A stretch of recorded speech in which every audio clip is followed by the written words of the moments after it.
কাঁড়ি কাঁড়ি টাকার বিনিময়ে মিলছে না সঠিক সিদ্ধান্ত, যেখানে চলমান ফিফা বিশ্বকাপে রেফারিদের একের পর এক বিতর্কিত সিদ্ধান্তে সন্তুষ্ট হতে পারছে না ভক্ত সমর্থকেরা। কেননা স্বেচ্ছাচারিতার আশ্রয় নিয়ে রেফারিদের দেওয়া এসব ভুল সিদ্ধান্তে কপাল পুড়ছে দলগুলোর। তা সত্ত্বেও ম্যাচ শেষে কত টাকা পকেটে পুড়ছেন বিশ্বকাপের রেফারিরা, সে কথাই জানবো এই রিপোর্টে। কারি কারি টাকা ঢেলে অত্যাধুনিক প্রযুক্তির পসরা সাজিয়েও লাভ হচ্ছে না কিছুই। মাঠে রেফারির এক ভুল সিদ্ধান্তেই যেখানে কপাল পুড়ছে কোটি কোটি ভক্তের, কান্নায় ভেঙে পড়ছে দলগুলোর ফুটবলাররা। চলমান ফিফা বিশ্বকাপে একের পর এক বিতর্কিত সিদ্ধান্ত যেন ফুটবল রোমাঞ্চকে বিষাদে রূপ দিচ্ছে। প্রযুক্তির এই যুগেও রেফারিদের এমন স্বেচ্ছাচারিতা আর ভুল সিদ্ধান্ত নিয়ে যখন বিশ্বজুড়ে নিন্দার ঝড়, তখন স্বাভাবিকভাবেই প্রশ্ন ওঠে ম্যাচ শেষে কত টাকা পকেটে পুড়ছেন এই রেফারিরা, যার উত্তর শুনলে অবাক হতে বাধ্য যে কেউই। এমনিতে ফুটবল বিশ্বকাপের মাঠের মূল আকর্ষণ থাকেন ফুটবলাররা, তেমনি মাঠের আসল নিয়ন্ত্রণ থাকে রেফারিদের হাতে। ফুটবল বিশ্ব যখন তারকা খেলোয়াড় আর শিরোপা প্রত্যাশী দলগুলোকে নিয়ে বুধ, তখন আড়ালে থেকে পুরো টুর্নামেন্টের ভাগ্য নির্ধারণ করেন এই ম্যাচ অফিসিয়ালসরা। যুক্তরাষ্ট্র, কানাডা ও মেক্সিকোর যৌথ আয়োজনে 48 দলের এই মহাযজ্ঞে তাদের কাঁধে এখন আকাশচুম্বী চাপ, আর এই পর্বত সম দায়িত্বের কারণেই তাদের পারিশ্রমিকটাও একটু বেশি। উল্লেখ্য যে ফিফা আনুষ্ঠানিকভাবে রেফারিদের বেতনের খতিয়ান প্রকাশ না করলেও ফুটবল সংশ্লিষ্ট নির্ভরযোগ্য সূত্রগুলো বলছে এবার রেফারিদের পকেটে ঢুকছে রেকর্ড পরিমাণ অর্থ।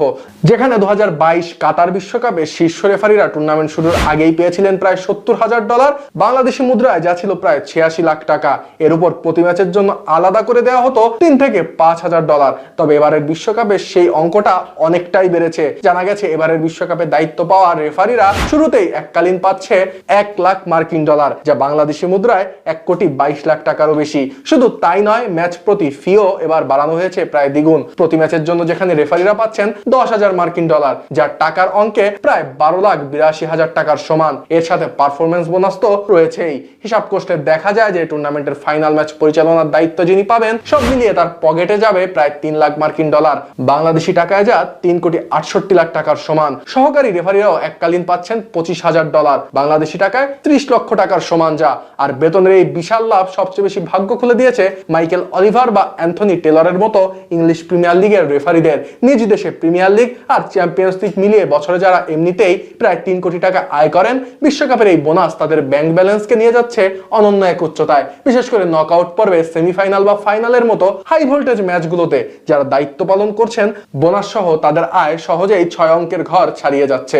অথচ এত টাকা, এত সুযোগ সুবিধা আর আধুনিক প্রযুক্তির সুবিধা নিয়েও মাঠের বিতর্ক থামাতে পারছেন না তারা। সেমি অটোমেটেড অফসাইড প্রযুক্তি কিংবা উন্নত ভিএআর প্রোটোকলের পেছনে ফিফা মিলিয়ন মিলিয়ন ডলার বিনিয়োগ করলো, শেষ পর্যন্ত সিদ্ধান্তটা যেহেতু নিতে হয় ওই মানব সন্তানদেরকেই, তাই সেখানে ভুল থাকাটাও স্বাভাবিক।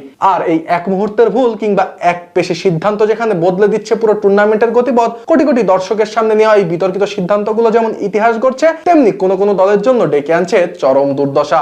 ফলে টাকার অঙ্কে রেফারিরা হয়তো কোটিপতি বনে যাচ্ছেন, কিন্তু মাঠের এই চরম ব্যর্থতা ফুটবল ইতিহাসের পাতায় রেফারিদের চিরকালের জন্য খলনায়ক বানিয়ে রাখছে।